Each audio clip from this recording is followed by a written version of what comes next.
Hello, and welcome to Let's Play Crusader Kings 3, one of my favorite games of all time. I'm a bit new here. Well, actually, I'm not. I'm not new on YouTube at all. I've been here for a really long time. But I'm uploading videos now, once again, for your entertainment. And I particularly love this game, so enjoying it with others is something that I just really want to do. So I'm not going to continue from the save game that I have here. I'm going to start a new game instead. And we're going to be playing this new DLC that starts in 867, The Struggle for Iberia. I'll just read what it says here. The old powers of Iberia are breaking. In the north, Asturias is rife with ambitious vassals straining to be free. In the south, Al-Andalus waxes strong, but faces rumblings of discontent.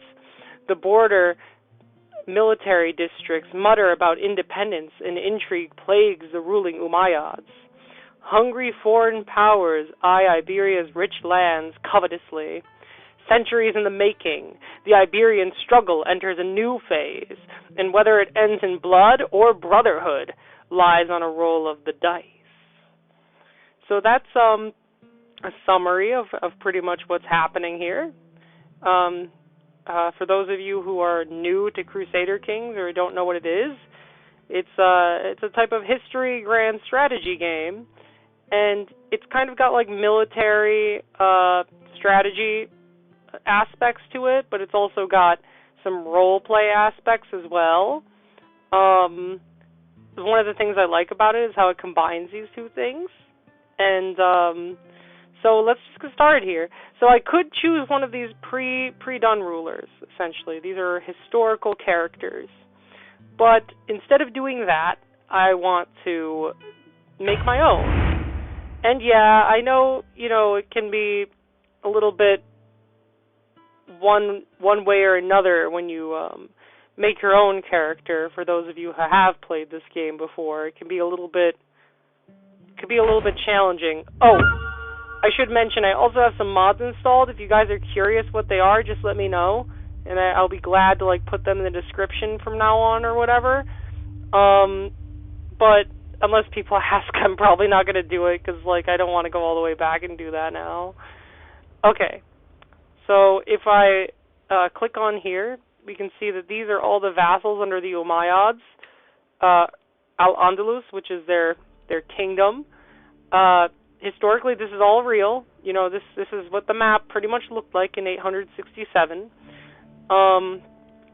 Obviously, the game is probably going to go very different from what it historically happens. Asturias.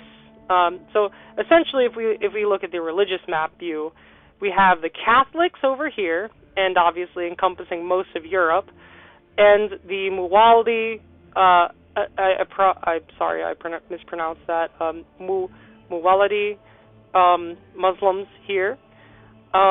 These green religions here are all denominations of Islam. Coptic over here is a denomination of Christianity. Orthodox, a denomination of Christianity as well. Christiani is one as well. This is a pagan religion, Slovianskin. I'm sorry, I'm not used to these pronunciations. Taltoist is pagan, so is Tengri, and Suomenusco, and Asatru. I should be able to pronounce that better, honestly, because I play as them a lot. And Insular is a type of Christian as well, mostly in Ireland. Just to give you guys an idea of what the map is like, it's huge. It encompasses a lot of the world, the old world during this time. But we're going to be focusing on Spain because that's where the DLC was, and they added a new religious group called Mozarabic. Please, you can clarify the pronunciations with the universal things in the comments if you want. That would be much appreciated. But yeah, so here we have Mozarabic. I'm so sorry. But we have this religion now. And it's kind of special because it wasn't in the game originally. Now it's just been added. And it's a descendant of the early Iberian rites. And it's Christians who maintain independence from Rome, similar to the insular Christians. and they kind of like intermingled, I think, a bit more with Islam. Yeah. So they maintained independence from the Catholic Church due to their being under Islamic rule, and their cohabitation with other faiths made them more accepting. So I think that these guys would be pretty interesting to play as. I started a campaign as this guy before, right here, Adonis ibn al-Saga of Baya. I really should have practiced this before I started, but whatever. And there's not really many duchies that I can make de jure here. I'm not sure if I should be explaining what de jure is, but like, you know, you can watch Arumba. Arumba does a good job at explaining that. He's also somebody who's played this game before. You can look up his videos on it. He gives a really good tutorial on how to play Crusader Kings 2, the prequel to this game, and it's very informative. It can help you understand how to play this game too. If you're interested in playing it, obviously. Or if you just want to watch me, that's fine too. So, anyways, and another thing I'd like to add. If you have suggestions for what my character should do, I'd really like to hear about them in the comments as well, because I'd kind of like to play this a little bit, well, you know, it doesn't have to be role play, but I'd like to play it kind of guided by viewer suggestions, like for what our goals should be. And I'm interested in trying out like different ideas rather than like, you know, conquering so-and-so an area, maybe like choosing, like, because you can do a lot of things in this game, and even if you're not familiar with it, I'd still be interested to hear what you'd like me to do. And, you know, if I can't do it in the vanilla game, maybe I can install a mod that'll help me do it, you know? Because it's just all about having fun, really. But anyways, I think Burgos is a good place to play as, right? It's kind of like, I believe it's the capital of Castille here. And I think it's got quite a few, if you can see these are like little, they're not really counties, they're baronies, and they're kind of, I really like how centralized they are. I think this is like a good kind of like centralized location, and I'm thinking maybe I could get allies, you know, from all around here, and maybe try and unite this region as our first goal. And I know I said that I wouldn't play as the vanilla character, but what do you guys think? I mean, like, we've got Count Loeb of Burgos.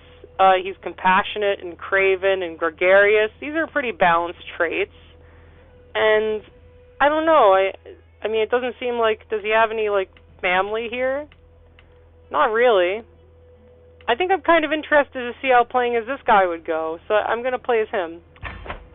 Okay. Here we are in the game, and you can see I kind of have a mod installed that allows me to kind of like change what color my screen and like the theme of my menus are, because I think it makes it a little more interesting to watch. I can like kind of vary it up between episodes. This guy is really interested in stewardship, so he likes to be good with money. He's gone down the avaricious routes. And I'm thinking we want to finish this, get the trait avaricious, get more tax revenue, and I think we should be all about making money. We need a marshal.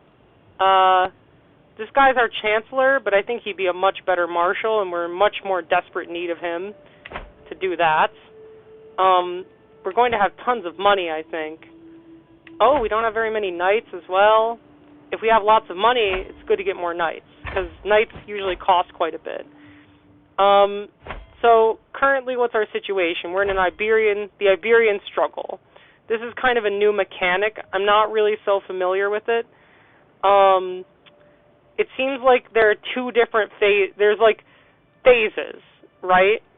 And the phase can like shift depending on like whether this gets to 1,000 or not. So if the Conciliation gets to 1,000, we can get a new phase. You know, and it's going to be,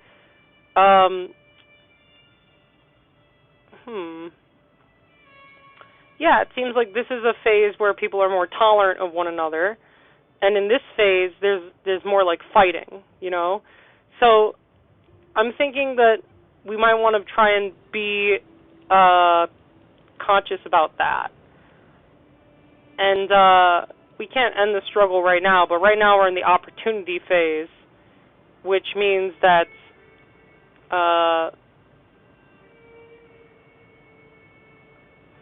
yeah, so we can do these things. We can do fabricating claims costs only prestige.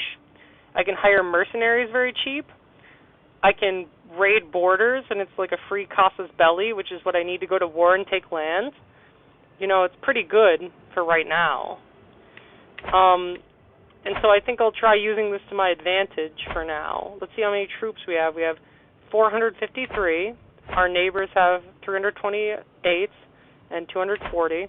Now, I know this isn't very, like, in the spirit of what I was saying before, but something I usually like to do early on, because the AI can sometimes snowball a little bit, is I like to immediately go to war, just because it sometimes makes it a lot easier in the future, because we'll have more of a consolidated area.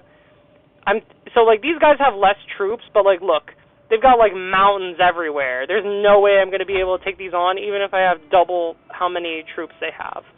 Because they're just going to sit over here, and then I'm going to try and attack them, and I might not even win, even if I'm double them.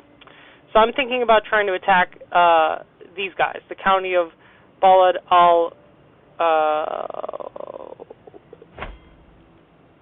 al-Walid.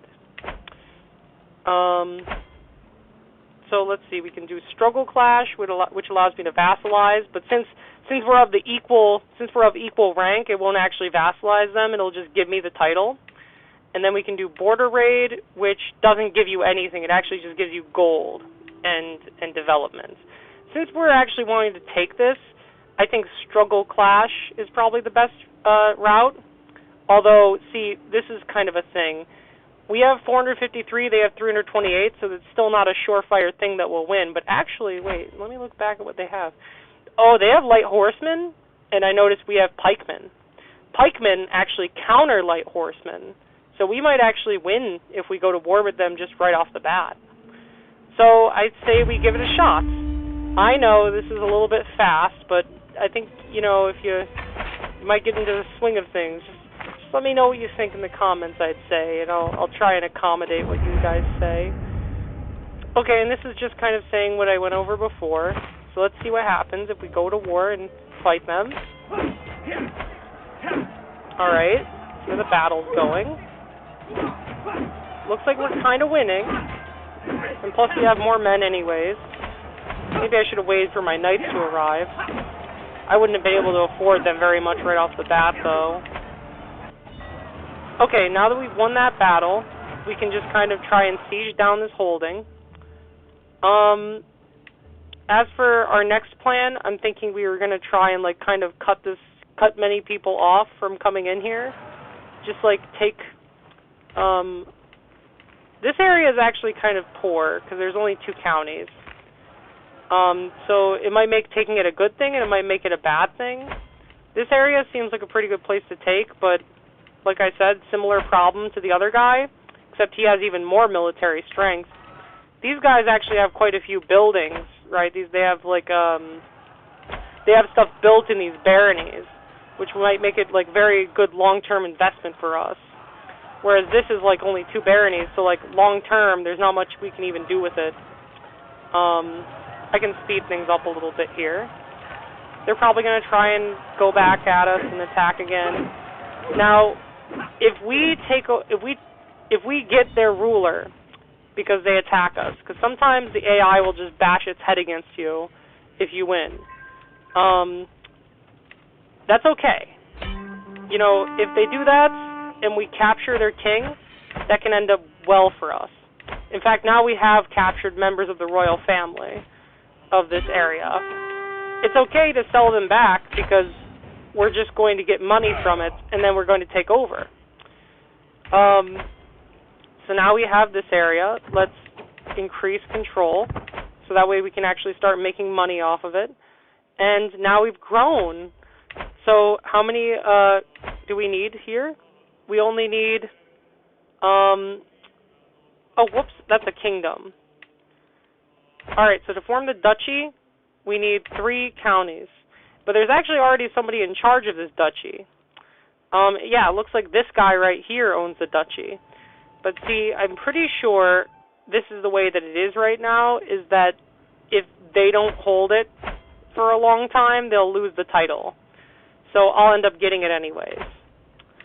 But I might be incorrect about that, about how the rules are set up.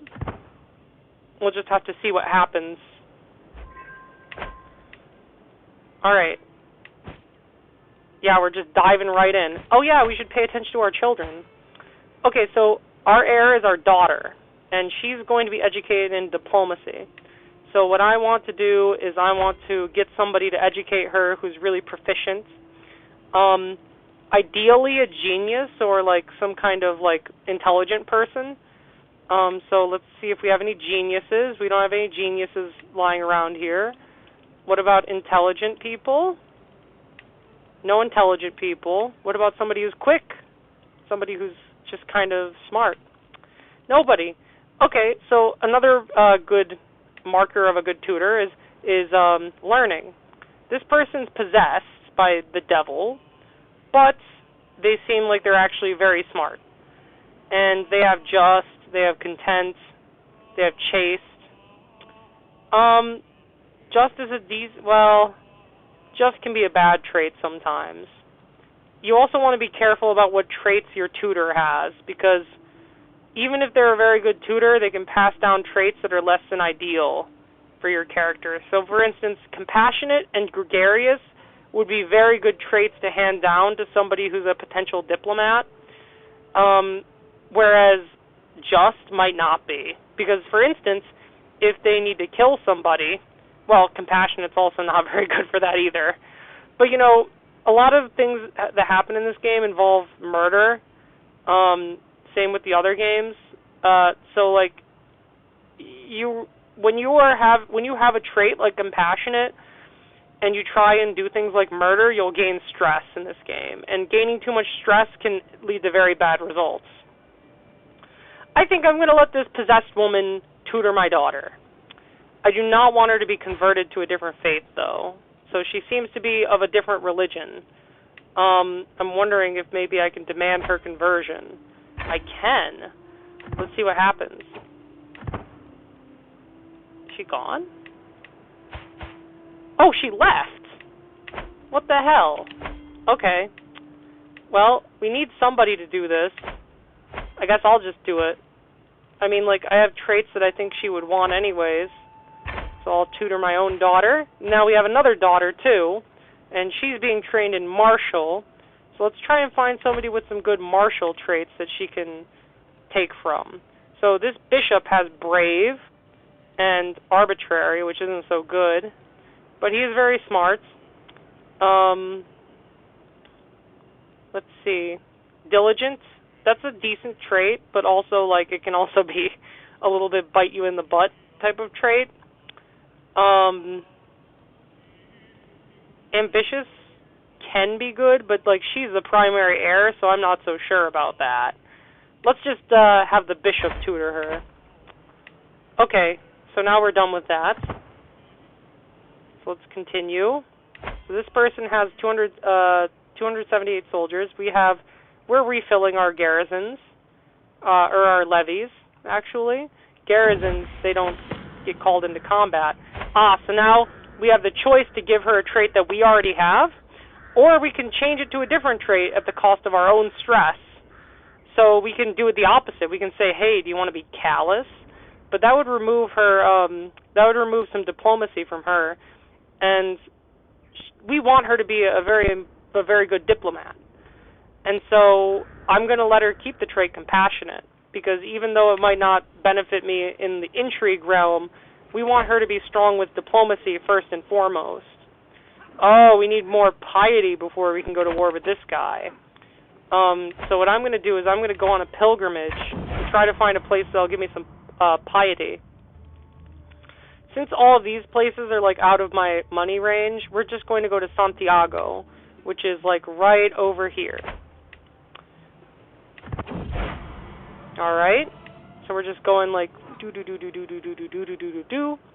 over to there. Okay, let's see what happens. Pilgrimage, love thy neighbor. Among my fellow pilgrims there is a woman who preaches compassion and fellowship, until she reaches the topic of heathens. Oh, isn't that relatable? One evening around the campfire, she loudly declares them to be abominable monsters in the eyes of God, deviants and child murderers all. Most people avert their eyes when she looks at them. Tonight I was not quick enough. Do you not agree, O Count? So I can say, hey, look, heathens ain't so bad.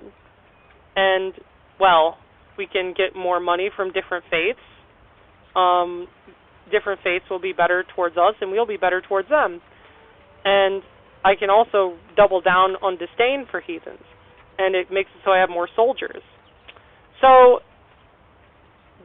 obviously the beneficial thing for me, obviously the beneficial thing for me to do right now is to get lots more troops, because we need more troops to, like, potentially fight off anybody who's, like, trying to attack us.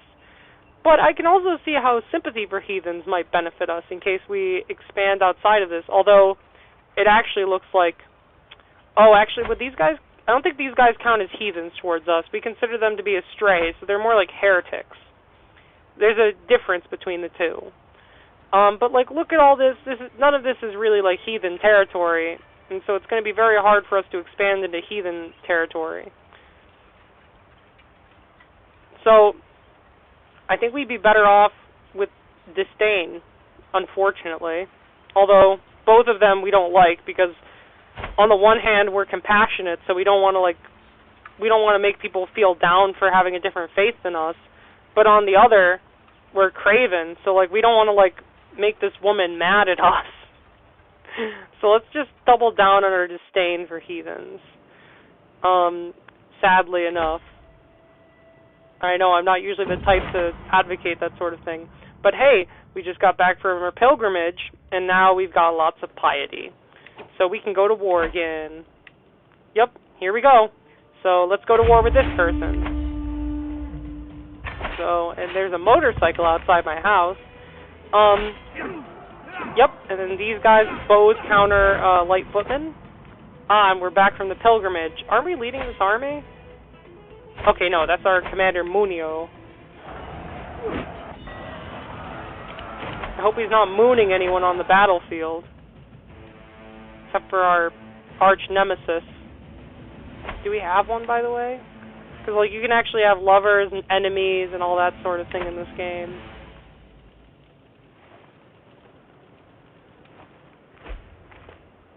Uh-oh. This guy's their ally. But if we can finish sieging down his main county, it doesn't matter how many allies are in the war, he has to give up. You know, if we imprison him or we siege down his holdings, there we go. And now we can just immediately make him surrender. Now we've essentially got this guy all on his own. We're definitely outnumbering him. So we can just divide and conquer here. So we're almost done with Castille. We can't really usurp this title. We need 250 gold to do that, and we don't really have anywhere near enough. Well, we can, but, like, we need money to do it, obviously. Yeah.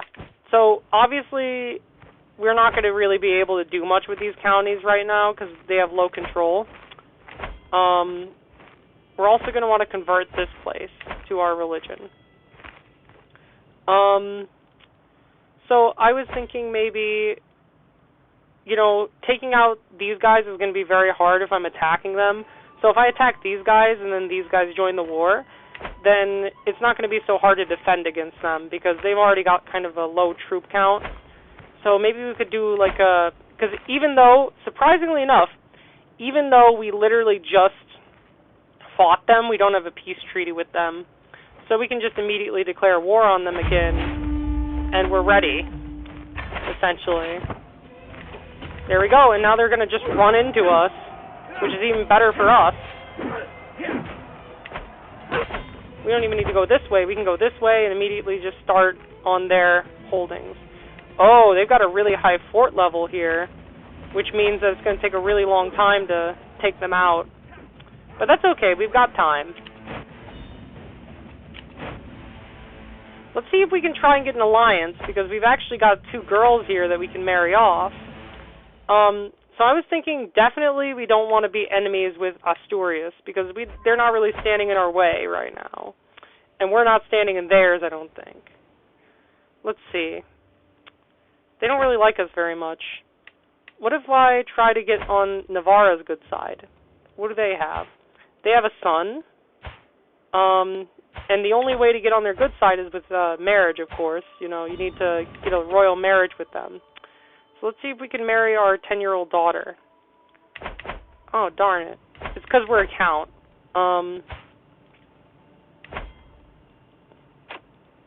What I really, really want to do is get a matrilineal marriage for both of the daughters, but if we only do it for the first daughter, that's also fine, because I'm not sure. Does the second daughter inherit anything is the real question.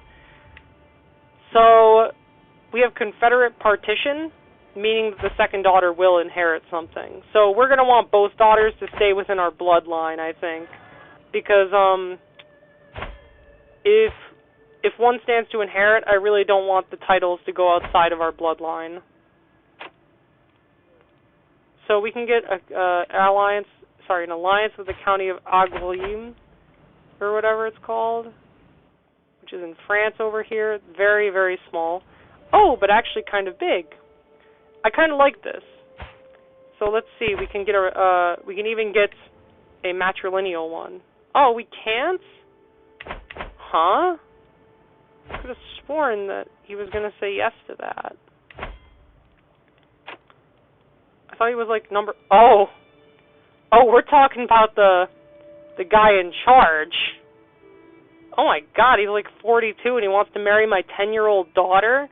Technically this isn't a marriage, it's a betrothal, but it's still kind of effed up, you know what I mean? Like,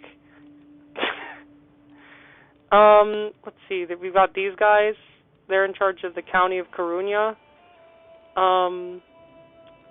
Let's see, we've got this guy. He's over in Germany. I'm not sure if I want that. Desperate times call for desperate measures, I'd say. And these are desperate times. Oh, God, this is gross. I mean, they're not even going to be together, but, like, not until she's 18, but still kind of gross. Gives me Game of Thrones vibes.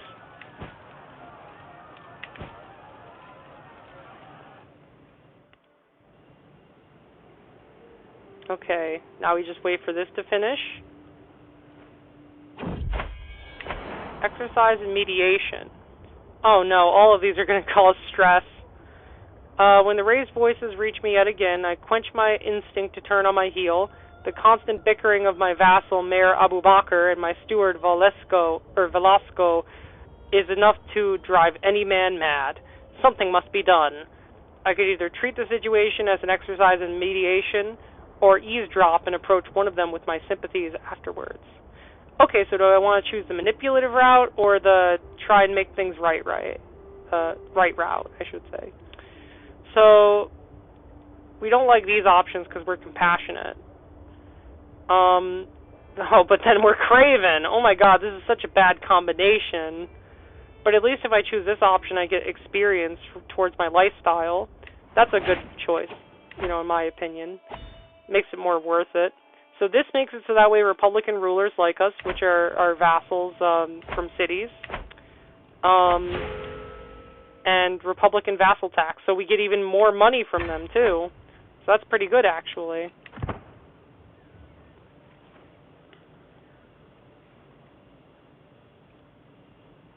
Oh, here they come again.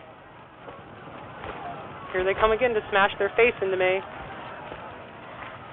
So this, essentially what's going to happen is this guy's offering me his troops to be used in conflict. I don't really care about that. He wants like $100 for it, so no. It's been about 30 minutes. So actually, I think I'll see you guys in the next episode. So see you later.